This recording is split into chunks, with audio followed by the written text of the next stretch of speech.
नमस्कार। श्रीमती मोहरी देवी तापड़िया कन्या महाविद्यालय जसवंतगढ़ के इस यूट्यूब चैनल पर मैं प्रवक्ता हनुमान वल शर्मा आप सभी का हार्दिक स्वागत और अभिनंदन करता हूं।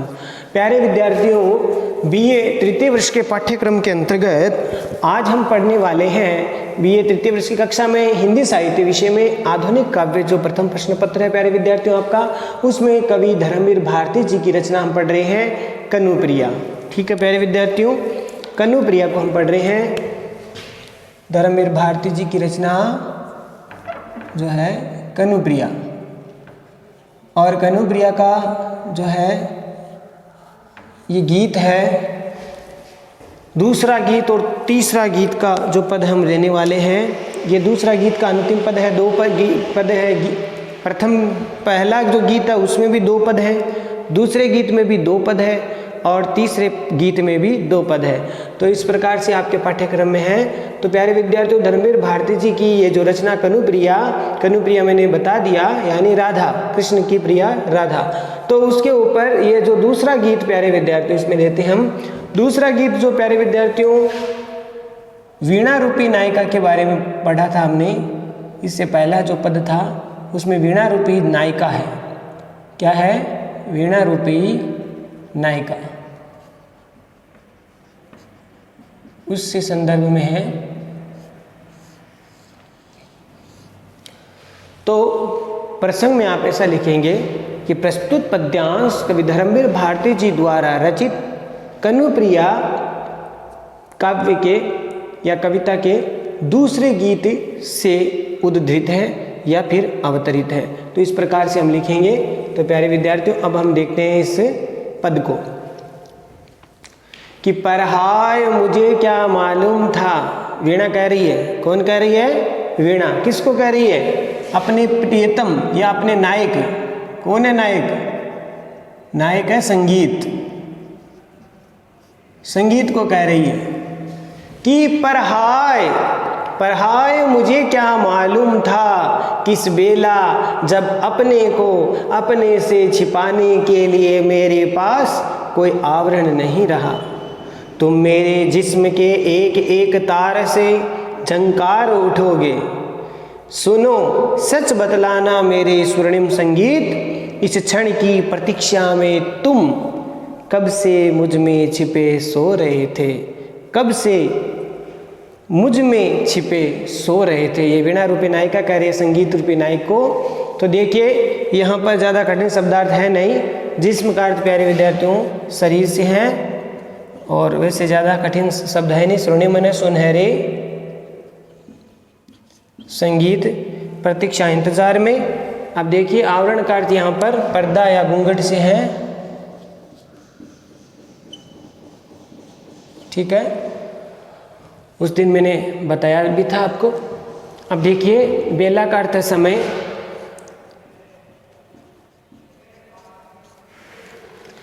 अब देखिए यहाँ पर अर्थ इसका।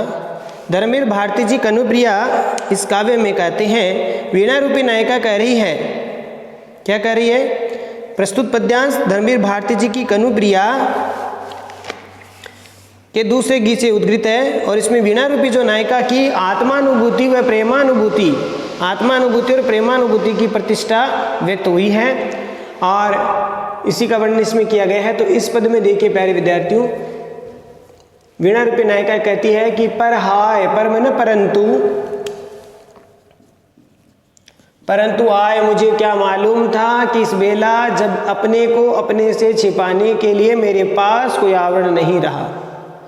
तो यहाँ पर प्यारे विद्यार्थियों वीणा रूपी नायिका कहती है, क्या कहती है कि वीणा रूपी नायिका कहने लगी कि हे प्रिय संगीत, तुम इस तरह से मेरे शरीर में छिपे हुए प्रतीत हो रहे हो।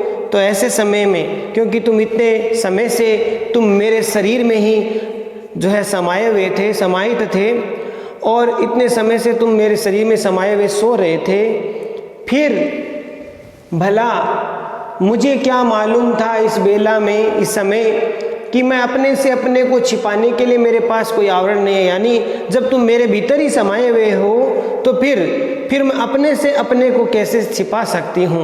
या अर्थात यहाँ पर यह है कि मैं स्वयं से स्वयं को या अपने से अपने को छिपाने के लिए मेरे पास कोई आवरण या घूंघटे नहीं रहा है जिसमें मैं अपने को छिपा सकूँ। तुम्हारे से लज्जा वंश या संकोच वंश मैं अपने शरीर को छिपा सकूं, ऐसा कोई आवरण या घूंघट मेरे पास नहीं है। क्योंकि तुम जब मेरे जिस्म में मेरे शरीर में छिपे हुए हो तो फिर मैं भला अपने को अपने से कैसे छिपा सकती हूँ, क्योंकि तुम तो मेरे भीतर ही समाये हुए हो। कौन कह रही है? वीणा रूपी नायिका। किसको? संगीत रूपी नायक को कह रही है, क्योंकि वीणा के अंदर ही संगीत समाया हुआ है। जो मधुर जब तार झंकृत होते हैं तो संगीत है, वो संगीत का जो स्वरूप है वो बाहर प्रकट होता है, बाहर व्यक्त होता है।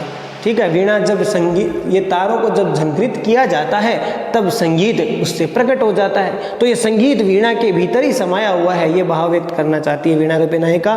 तो फिर मैं भला कैसे तुमसे दूर रह सकती हूँ या तुमसे अलग कैसे दिख सकती हूँ, या अपने को अपने से छिपाने के लिए कोई ऐसा आवरण या घूंघट मेरे पास नहीं है कि तुम मेरे जिस्म के एक एक तार में झंकार उठोगे। सुनो सच बतलाना मेरे स्वर्णिम संगीत, इस क्षण की प्रतीक्षा में तुम कब से मुझ में छिपे हुए सो रहे थे कि मुझे पता ही नहीं रहा कि तुम मेरे शरीर के एक एक तार में, तुम मेरे शरीर के एक एक तार में इस प्रकार से सोए हुए पड़े हो कि इस प्रकार से मधुर झंकार के साथ तुम्हारा जो स्वरूप है वो प्रकट होगा। तो सुनो सच बतलाना मेरे स्वर्णिम संगीत कि हे वीणा रूपी नायिका कहती है, हे मेरे सुनहरे संगीत, स्वर्णिम संगीत, हे मेरे सुनहरे संगीत, तुम ये बात सच बतलाना। क्या बतलाना? सच कि इस क्षण की प्रतीक्षा में, कि जब तुम मधुर झंकृत होकर के मधुर झंकार में प्रकट होकर के तुम व्यक्त होगे, ये बात इस क्षण की प्रतीक्षा में तुम कब से मुझ में छिपे हुए सो रहे थे, यानी कब से तुम मेरे भीतर ही समाये हुए पड़े थे, या कब से तुम भीतर ही मेरे सोए हुए चुप शांत बैठे थे। तो यहाँ पर ये वीणा रूपी नायिका कहती है संगीत को कि तुम मेरे भीतर ही समाये हुए थे। जब मेरे मधुर तारों को छेड़ा गया या उसको झंकृत किया गया, तब तुम्हारा हे सुनहरे संगीत, तुम्हारा जो मधुर स्वरूप है वो बाहर प्रकट हुआ, बाहर व्यक्त हुआ। तब तक मुझे पता ही नहीं था कि तुम मेरे भीतर इस प्रकार से चुप शांत है वो सोए हुए रहते हैं। ठीक है प्यारे विद्यार्थियों, सरल साहित्य है, ज़्यादा कठिन नहीं है, आराम से समझ में आ सकता है। थोड़ा सा भाव वीणा का और संगीत का आपको लेना है इसमें। ठीक है प्यारे विद्यार्थियों, तो इस प्रकार से अब तुम संगीत को यहाँ पर लक्ष्य करके वीणा रूपी नायिका कह रही है। तो तुम मेरे शरीर के अंदर है वो सोए हुए हो, मधुर संगीत को व्यक्त करने से पहले तुम एकदम चुपचाप शांत है वो सोए हुए थे, परंतु तार की जो मधुर झंकार से तुम्हारा रूप व्यक्त हो गया है। जैसे ही तार बजा तो संगीत बाहर आया। इस तरह से वीणा रूपी नायिका कह रही है कि मुझे जैसे ही तारों को छेड़ा गया, झंकृत किया गया, तुम ये संगीत रूपी प्रियतम तुम बाहर आए, प्रकट हुए, और इस कारण से मुझे तुमसे बहुत लज्जा और संकोच का अनुभव भी तुमसे हो रहा है। इससे विगत वीडियो में हमने पढ़ा किस प्रकार से वीणा रूपी नायिका को उनके सम्मुख आने पर जो है क्या लज्जा का अनुभव हो रहा है। तो इस प्रकार से प्यारे विद्यार्थियों, आशा करता हूँ ये पद समझ में आ गया होगा। और विशेष वाले पॉइंट में लिखना, प्रेम निष्ठा का सुंदर प्रकाशन हुआ है। लज्जा नामक जो संचारी भाव है, प्रेम निष्ठा का बड़ा सुंदर अभिव्यंजना की गई, और लज्जा नामक जो व्यभिचारी या संचारी भाव है उसका चित्रण भी इसमें किया गया है।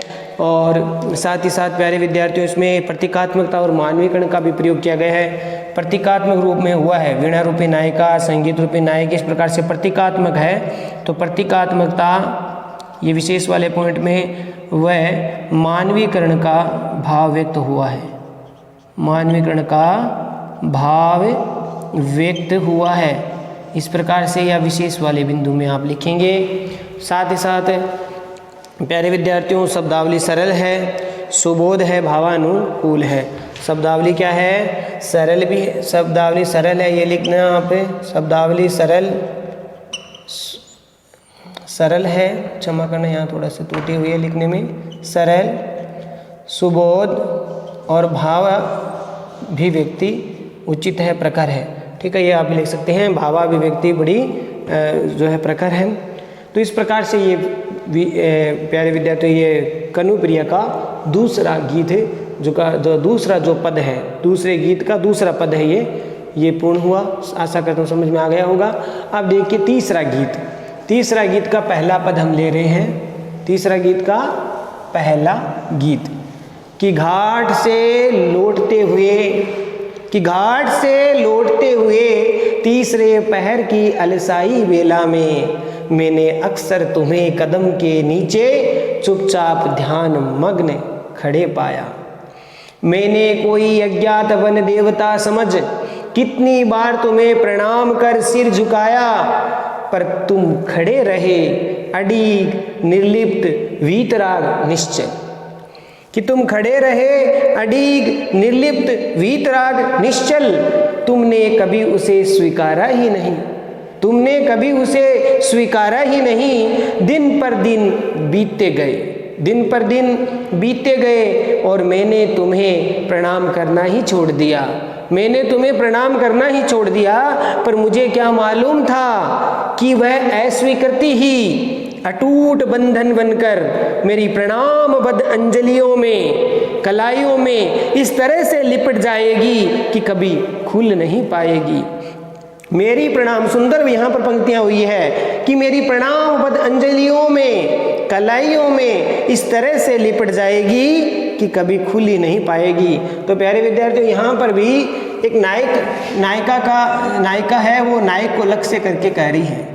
नायिका अपने नायक को लक्ष्य कर कहती है। क्या कह रही है, ये पूरी बात इस पंक्ति में है। यहाँ पर कोई नायिका है, वो अपने नायक को लक्ष्य करके कह रही है। कोई नायक उसका है, वो वन क्षेत्र में जो है अडिग होकर के तपस्या साधना कर रहा है, और उसकी जो नायिका है वो हर रोज एक अज्ञात वन देवता के समान उसकी भक्ति करती है या उसको प्रणाम करती है। लेकिन वो प्रणाम के बदले कोई प्रतिक्रिया व्यक्त नहीं करता उसका नायक। तो फिर वो क्या करती है, मूल रूप से बात बता रहा हूँ, प्रतिक्रिया व्यक्त नहीं करती है तो वो नायिका उसको प्रणाम करना छोड़ देती है। लेकिन वो प्रणाम करना छोड़ तो देती है, लेकिन भीतर ही भीतर उस नायक के द्वारा जो अस्वीकृति व्यक्त की है वह उसके मन में प्रेम भावना व्यक्त कर जो है सुदृढ़ कर देती है। किसके मन में, नायिका के प्रति उसकी अस्वीकृति वो प्रेम का कारण बन जाती है। तो ये भाव इसमें व्यक्त हुआ है। तीसरा गीत है, प्रसंग में लिखेंगे कि प्रस्तुत पद्यांश कवि धर्मवीर भारती जी की कनुप्रिया काव्य में तीसरे गीत शीर्षक से उद्धृत है, और इसमें नायिका अपने नायक को लक्ष्य करके जो है अपनी प्रेम निष्ठा और आत्मानुभूति व्यक्त कर रही है।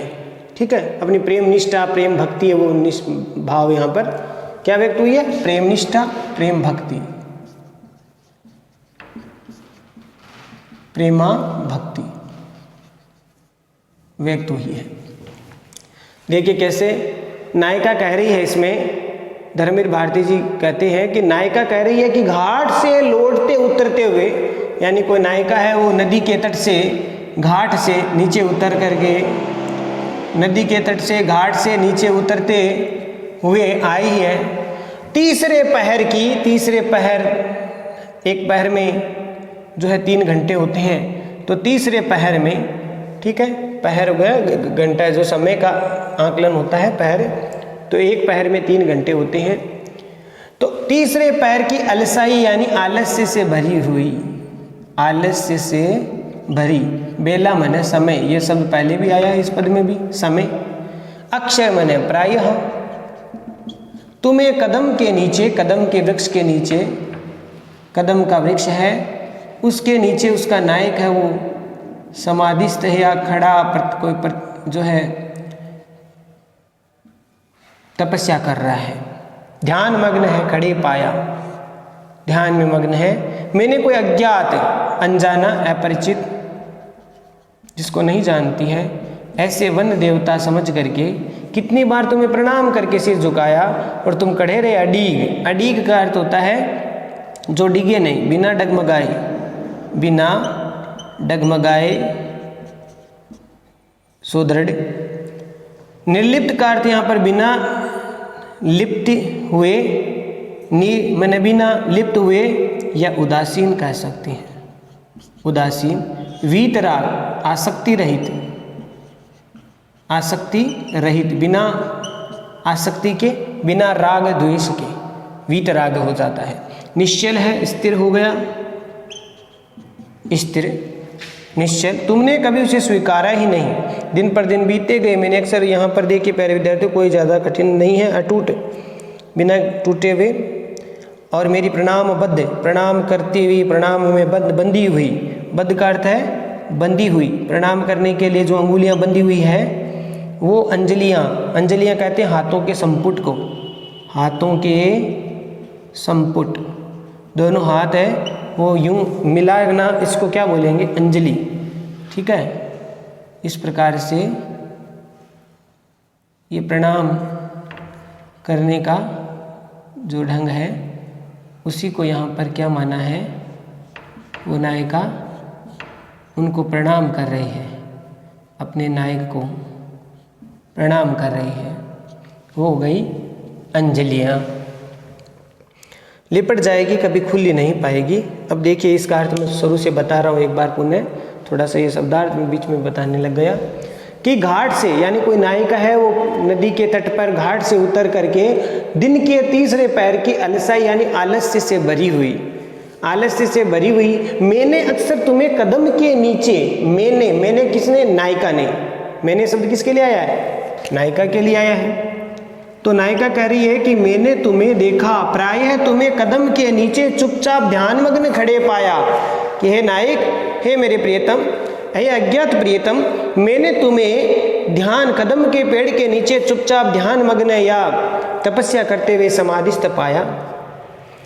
और कितनी ही बार तुम्हें समझ में आ रहा होगा प्यारे विद्यार्थियों, घाट से कौन उतर रही है, नायिका, कि घाट से, नदी के तट की घाट से नीचे उतरती हुई दिन के तीसरे पैर की अलसाई बेला में उस आलस्य से भरे हुए समय पर मैंने अक्सर तुम्हें कदम के नीचे, ये कदम का पेड़ है और कदम के ये नीचे उसका नायक है, वो ध्यान मग्न है, ध्यान मग्न मैंने देखा कि मैंने कोई अज्ञात वन देवता समझ कितनी बार तुम्हें प्रणाम किया, मैंने उसको क्या समझा, अज्ञात वन देवता, अज्ञात वन देवता को, यहाँ पर वन का देवता जैसे कोई खड़ा होकर के तपस्या कर रहा हो, यूं मुझे लगा। नायिका कह रही है कि मैंने कोई अज्ञात वन देवता समझ कितनी ही बार तुम्हें प्रणाम करके सिर झुकाया, मैंने कितनी बार तुम्हें प्रणाम करके सिर झुकाया, पर तुम खड़े रहे। नायिका कह रही है लेकिन तुमने मेरे प्रणाम का कोई भी जो है प्रतिक्रिया व्यक्त नहीं की, प्रणाम की, तुम खड़े रहे। किसको कौन खड़ा रहा, नायक, जो वन देवता समझा जा रहा है, वह अडीग, बिना डगमगाए, स्थिर होकर के, निर्लिप्त होकर के, उदासीन, आसक्ति रहित और निस्थिर होकर के तुम चुपचाप खड़े रहे। तुमने कभी उसे स्वीकारा नहीं, किसे नहीं स्वीकारा, उसे किसको, प्रणाम को, मेरे प्रणाम भाव को, मेरी प्रेमा भक्ति को तुमने स्वीकार नहीं किया, मेरे प्रणाम को स्वीकार नहीं किया। मैं रोज जैसे ही नदी के घाट से नीचे उतरती तो मैं तुम्हें देखती कि तुम कदम पेड़ के नीचे ध्यानामग्न खड़े हुए हो और मैं तुम्हें वन देवता समझ करके रोज ही हमेशा प्रणाम करती थी, लेकिन तुमने बिल्कुल मेरे परिणाम का जो है बिल्कुल प्रतिक्रिया व्यक्त नहीं की, मेरे प्रणाम के बारे में कुछ नहीं कहा, कुछ स्वीकारा ही नहीं, तुमने कभी उसे स्वीकारा ही नहीं, मेरे प्रणाम वाले भाव को कभी तुमने स्वीकार नहीं किया। तुम यूं ही अडीग, बिना डगमगाए, उदासीन, आसक्ति रहित, निश्चल, स्थिर होकर के खड़े रहे, लेकिन तुमने मेरे प्रणाम को कभी स्वीकारा नहीं, अर्थात तुमने अस्वीकृति व्यक्त की। दिन पर दिन बीतते गए, इस प्रकार से मेरा प्रणाम करना, तुम्हारे द्वारा मेरे प्रणाम का उत्तर नहीं देना, अस्वीकृति व्यक्त करना, ऐसा चलते चलते काफ़ी दिन हो गए, दिन पर दिन बीतते गए, काफ़ी दिन हो गए, दिन पर दिन बीतने लगे, मेरा प्रणाम करना और तुम्हारे द्वारा मेरे प्रणाम के प्रति अनासक्ति व्यक्त करना, अस्वीकृति व्यक्त करना, अस्वीकृति या फिर अनासक्ति व्यक्त करना क्या लगा मुझे, फिर मैंने सोचा, फिर मैंने तुम्हें प्रणाम करना ही छोड़ दिया। नायिका करिए फिर मैंने तुम्हें प्रणाम करना ही छोड़ दिया, यानी मैंने भी समझ लिया कि अभी मेरी तरफ बिल्कुल ध्यान ही नहीं देता, तो फिर मैंने आपको प्रणाम करना भी छोड़ दिया, उस अज्ञात वन देवता को प्रणाम करना छोड़ दिया। पर मुझे क्या मालूम था कि वह स्वीकृति ही अटूट बंधन बन करके मेरी प्रणामबद्ध अंजलियों में, कलाइयों में इस तरह से लिपट जाएगी, कभी खुल नहीं पाएगी। लेकिन नायिका कह रही है कि तुम्हारे द्वारा इस प्रकार से अनासक्त होना, तुम्हारे द्वारा इस प्रकार से अस्वीकृति देना, मेरे भीतर और अधिक तुम्हारे प्रति प्रेम निष्ठा का भाव जागृत होने लगा। यानी तुम्हारी अस्वीकृति मुझे, मेरे भीतर प्रेम की जो है भाव है, प्रेम का जो भाव है वो उद्दीप्त करने लगी, प्रेम निष्ठा बढ़ने लगी। तो मुझे क्या मालूम था, नायिका कहती है मैं कितनी बोली हूँ, कि मुझे क्या मालूम था कि वह अस्वीकृति, तुम्हारे द्वारा ये जो अस्वीकृति व्यक्त की गई कि तुम यूं ही खड़े रहे, मेरे प्रणाम की प्रतिक्रिया व्यक्त नहीं की, तो वह स्वीकृति ही क्या बन गई, अटूट बंधन बन करके मेरी प्रणामबद्ध, यानी जो मेरे तुम्हें जो प्रणाम किया तो रात दिन का अभ्यास हो गया तुम्हें प्रणाम करने का, तो ये जो अंगुलियां हैं स्वतः ही जुड़ने लगी, वे खुल ही नहीं पा रही है। अर्थात स्वतः ही यह जो है मेरा अभ्यास के कारण या मेरे तुम्हारे प्रति जो प्रेम निष्ठा वो इतनी अधिक बढ़ने लगी कि मेरे प्रणामबद्ध जो अंजलियां थी, मेरे प्रणाम के लिए बंधी हुई जो अंजलियां थी, हाथों के जो संपुट थे और कलाइयों में इस तरह से लिपट जाएगी कि कभी खुल ही नहीं पाएगी। अर्थात तुम्हारा मेरा जो है तुम्हारे प्रति प्रेम इतना अधिक बढ़ जाएगा, ये मुझे ज्ञात ही नहीं रहा। तुम्हारी वह स्वीकृति ही प्रेम को बढ़ाने का कारण बन गई, क्योंकि ये जो प्रेमी और प्रेमिका का भाव इसमें व्यक्त हुआ है रहस्य रूप में, कि इसमें ये बात बताने की कोशिश की है कि जो प्रेमी है वो अनासक्त है, प्रेमी है वो अस्वीकृति व्यक्त करता है, तो भी नायिका के प्रति या प्रेमिका के प्रति उसके प्रति प्रेम के भाव वो ज़्यादा अधिक है, वो प्रज्वलित हो रहे हैं, प्रेम के भाव अधिक है वो उद्दीप्त हो रहे हैं, उदात्त रूप में हो रहे हैं। तो प्यारे विद्यार्थियों, आशा करता हूँ समझ में आ गया होगा। तो इस प्रकार से यहाँ पर कोई नायिका है जो उस नायक के प्रति अपनी प्रेम निष्ठा व्यक्त कर रही है। तो प्यारे विद्यार्थियों, ये प्रेमा भक्ति का जो अटूट बंधन है, जो तुम्हारे द्वारा जो प्रणाम की स्वीकृति थी, वही मेरी प्रेम भक्ति का क्या बन गया, अटूट बंधन बन गया। और वही जो अटूट बंधन है प्रेम निष्ठा का, अटूट बंधन कौन सा है, प्रेम निष्ठा का, ध्यान रखना, प्रेम निष्ठा का जो अटूट बंधन है वो एकदम से सुदृढ़ हो गया है, मजबूत हो गया है, और तुम्हारी वह स्वीकृति मेरे प्रणाम के लिए बंधी हुई अंजलियों और कलाइयों के द्वारा लिपट जाएगी, फिर निरंतर अभ्यास के कारण स्वतः ही वो जुड़ी रह जाएगी और मैं उसमें बंधी ही रहूँगी। इस प्रकार से यहाँ पर भाव व्यक्त किया है। फिर वो प्रणाम के लिए जो दोनों हथेलियों के जो बंधन है, वहीं मेरे जो प्रेमा भक्ति के बंधन भी जो बन जाएंगे, वो कभी भी खुले नहीं पाएंगे। तो प्यारे विद्यार्थियों, इस प्रकार से प्रेम में आबद्ध जो नायिका के द्वारा जो अंगुलियां हाथ जोड़ने की जो परंपरा है या हाथ जोड़ने का जो अभ्यास है वो निरंतर होने के कारण अब स्वतः ही हाथ है वो उस वन देवता के सामने जुड़ जाते हैं। तो ये अटूट प्रेम है वो नायिका के प्रति वो नायिका के भीतर जागृत हो गया है। इस प्रकार का भाव व्यक्त हुआ है। प्यारे विद्यार्थियों, विशेष वाले पॉइंट में लिख देना कि प्रेमा भक्ति जिससे भी की जाती है, यदि वह उतना अधिक निर्लिप्त रहता है, अनासक्त भी रहता है, तो उसके भीतर जो सामने वाला जो नायिका है या सामने वाला जो भक्त है उसके प्रति और अधिक निष्ठा बढ़ जाती है। यानी जितना अधिक वो अनासक्त रहता है उसके प्रति और अधिक वो प्रेम निष्ठा बढ़ जाती है। ये भाव व्यक्त हुआ है। साथ ही साथ प्यारे विद्यार्थियों, प्रेमा भक्ति न चाहने पर भी प्रेमा भक्ति वो बढ़ जाती है। अनुप्रास, उपमा और परिकर अलंकार का प्रयोग इसमें हुआ है। ये पॉइंट आप लिख सकते हैं। अनुप्रास, परिकर, उपमा और परिणाम अलंकार का प्रयोग इसमें किया गया है। शब्दावली 10 शब्दावली से युक्त रचना है। और प्यारे विद्यार्थियों, भावाभिव्यक्ति अनुकूल है, भावाभिव्यक्ति प्रखर है। तो इस प्रकार से शब्द चयन बहुत सुंदर है किया गया है। प्रेम निष्ठा की जो उच्च कोटि की जो सीमा है वो भी अभिव्यंजित की गई है। तो ये बात इसमें प्यारे विद्यार्थियों ये की गई है। इसमें वीणा रूपी नायिका है, इसमें कोई नायिका के रूप में भाव व्यक्त हुआ है। और जो कि कदम के पेड़ के नीचे जो नायक है वो चुपचाप ध्यान मगन खड़ा है, उसको अज्ञात वन देवता समझती है, कितनी बार प्रणाम करती है लेकिन वो उत्तर नहीं देता। नायक चुपचाप खड़ा रहता है, आसक्ति रहित, अनासक्त होकर के, निर्लिप्त होकर के, जो बिना निर्लिप्ति के लिप्त नहीं रहता, उदासीन रहता है, स्थिर होकर के उसके परिणाम को स्वीकार नहीं करता, दिन पर दिन बीत जाते हैं तो फिर वो प्रणाम करना छोड़ देती है, लेकिन फिर भी उनको पता नहीं चलता कि वो उसकी द्वारा जो अस्वीकृति की गई है वहीं उसमें परिणाम में प्रेम में बदल जाएगी और वह अंगुलियां स्वतः ही जुड़ी रह जाएगी। ये अंगुलियों के जो प्रणाम के बद्ध जो इस प्रकार से सुदृढ़ता से जो है जुड़ जाएगी कि फिर वह कभी खुल ही नहीं पाएगी, अर्थात प्रेम से वो बाहर नहीं हो सकती या प्रेम के बंधन में वो बंध जाएगी। तो प्यारे विद्यार्थियों, आशा करता हूँ समझ में आ गया होगा।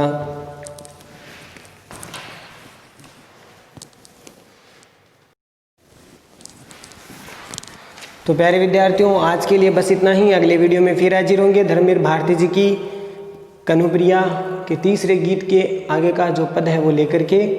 तब तक के लिए इन व्याख्याओं को पढ़िए, नोट्स बनाइए, इनको याद कीजिए। चैनल को लाइक, शेयर और सब्सक्राइब करना ना भूलें। चैनल को लाइक कीजिए प्यारे विद्यार्थियों। अगर वीडियो पढ़ा हुआ समझ में आ रहा है, अच्छा लग रहा है तो लाइक ज़रूर कीजिएगा प्यारे विद्यार्थियों, ठीक है। और इस प्रकार से अगर आप लाइक करेंगे तो हमारा भी जो है उसकी प्रेरणा वो बनाने के अच्छे से अच्छे बढ़ाने की प्रेरणा वो हमें मिलती रहेगी। तो प्यारे विद्यार्थियों, आज के लिए बस इतना ही। जय भारत, जय हिंदी, धन्यवाद विद्यार्थियों।